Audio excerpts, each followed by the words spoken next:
Askia rumakipanaya kilatanakas kuyakanakas yatichiri nayaja Royat Alex Conori Capilla Satatua Chiroja Yatecananiwa matrícula Aymara.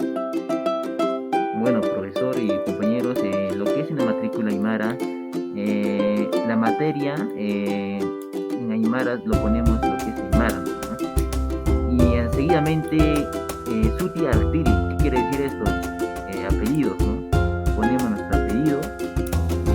Tenemos lo que es también el Suti. El Suti en Aymara le decimos que es el famoso nombre, ¿no? Entonces ponemos nuestro nombre.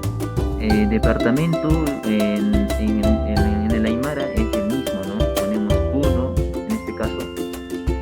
Asimismo tenemos la palabra Chilili, que significa celular, ¿no? El número celular. Entonces ponemos nuestro celular.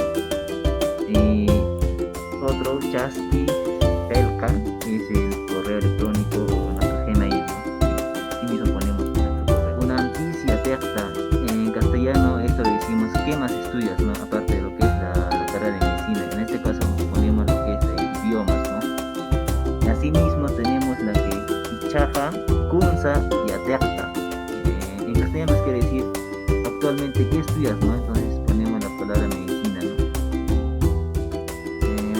Hacha y Atiñuta en Aymara, en castellano podemos decir que es la universidad, ¿no? En este caso ponemos lo que es Udabol.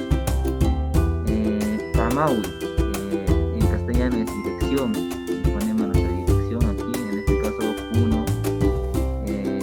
También tenemos la palabra marca, que significa ciudad, ¿no? En este caso ponemos también uno.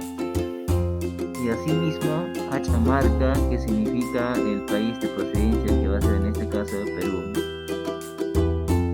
Gracias compañeros y compañeras y profesor, en esta oportunidad hemos aprendido acerca de la matrícula Aymara. Muchísimas gracias compañeros.